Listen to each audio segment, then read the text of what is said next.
Quraish. God answered each and every prayer sent up by Ibrahim and Ismail.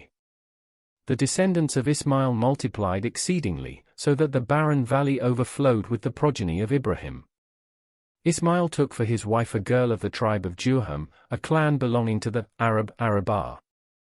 In the lineal descendants of Ismail, Adnan was born, whose lineage was universally recognized as the most worthy and noble among them. The Arabs, being too particular about the purity of race and blood, have always treasured the genealogy of Adnan's progeny in the storehouse of their memory. Adnan had many sons, of whom Ma'ad was the most prominent. Among the sons of Ma'ad, Muda was more distinguished, then Malik in the lineage of Muda achieved eminence, and finally the descendants of Malik Muda came to be known as Quraish. Thus came into existence the clan of Quraish, the nobility of Makkah, whose lineage and exalted position among the tribes of Arabia, as well as whose virtues of oratory and eloquence, civility, gallantry and high-mindedness were unanimously accepted by all.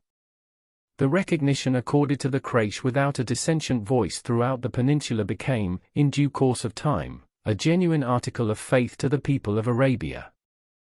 Qusay bin Kilab. Qusay bin Kilab was born in the direct line of but the hegemony of Makkah had, by that time, passed on from Jurham's clansmen to the hands of the Khuzarites. Qusay bin Kilab recovered the administration of the Kaaba and the town through his organizing capacity and superior qualities of head and heart. The Quraysh strengthened the hands of Qusay bin Kilab in dislodging the Khuzarites from the position of leadership usurped by them. Qusay was now master of the town, loved and respected by all.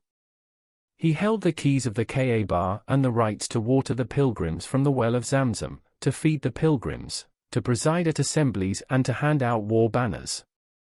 In his hands lay all the dignities of Makkah, and nobody entered the Kaaba until he opened it for him. Such was his authority his Makkah during his lifetime that no affair of the Quraysh was decided but by him, and his decisions were followed like a religious law which could not be infringed. After the death of Qusay his sons assumed his authority, but Abdu Munaf amongst them was more illustrious. His eldest son, Hashim bin Abdu Munaf, conducted the feeding and watering of the pilgrims, and, after his death, the authority passed on to Abdul Muttalib, the grandfather of the Prophet.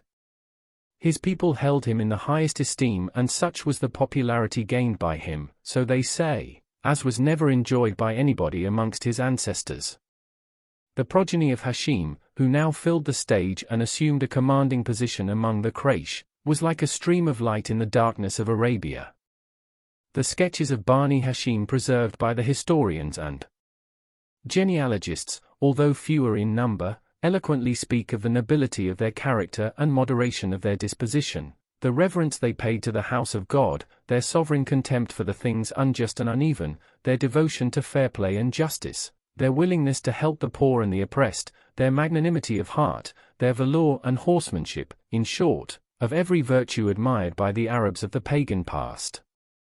Bani Hashim, however, shared the faith of their contemporaries which had beclouded the light of their soul, but despite this failing, they had to have all this goodness as the forefathers of the great prophet who was to inherit their ennobling qualities and to illustrate them by his own shining example for the guidance of the entire human race. Makkah in paganism.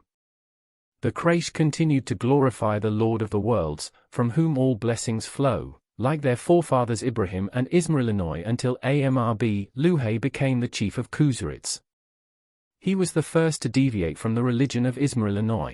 He set up idols in Makkah and bade the people to worship and venerate them. He instituted the custom of Sa'ibah, which were to be held in reverence.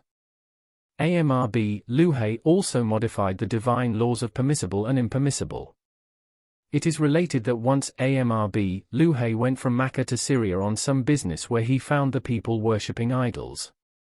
He was so impressed by the ways of the idol worshippers that he obtained a few idols from them, brought them back to Makkah and asked the people there to pay divine honors to them. It might have been so, or, perhaps, on his way to Syria,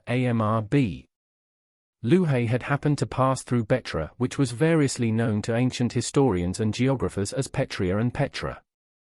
It was the key city on the caravan route between Saba and the Mediterranean, located on an arid plateau 3,000 feet high, to the south of what is today called Transjordan, as mentioned by the Greek and Roman historians. The city was founded by the Nabateans, ethnically an Arab tribe, in the early part of the 6th century B.C. These people carried their merchandise to Egypt, Syria, Valley of the Euphrates and to Rome. Most likely, they took the way to the Valley of the Euphrates through Hijaz. The Nabateans were an idolatrous people who made their deities of graven stones. Some historians hold the view that Al-Lat, the famous deity of the northern Hijaz during the pre-Islamic period, had been originally imported from Petra and was assigned an honored place among the local gods and goddess. The above view finds a confirmation in the history of Syria by Philip K. Hitti, who writes about the religion of Nabatean kingdoms. At the head of the pantheon stood Dushara, Du-ul-Shera, Dusara, a sun deity worshipped under the form of an obelisk or an unknown four-cornered black stone. Associated with Dushara was Al-Lat, chief goddess of Arabia. Other Nabatean goddesses cited in the inscriptions were Marnat and Al-Uzza, of Quranic fame. Hubal also figures in the inscriptions. It is noteworthy that the above description relates to a period when idolatry had, in different forms and shapes, engulfed Arabia and the countries around it. Jesus Christ and his disciples had not yet appeared on the scene, who later on labored to restrain its unbridled expansion.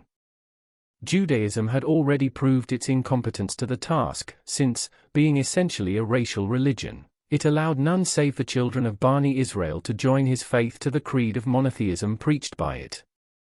Another writer, de Lacy Leary, tracing the influences responsible for introduction of idol worship in the Arabian Peninsula, sums up his findings in the Arabia before Muhammad in these words.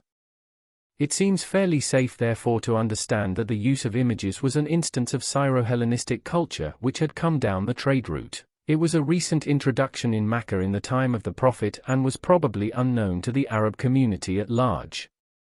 Worship the idols was thus the popular creed of the people in the valley of the Euphrates and the lands to the east of Arabia. As the Arabians were bound, since times immemorial, by the ties of commerce with these countries, it is not unlikely that their cultural influence was responsible for grafting idol worship within the Arabian Peninsula.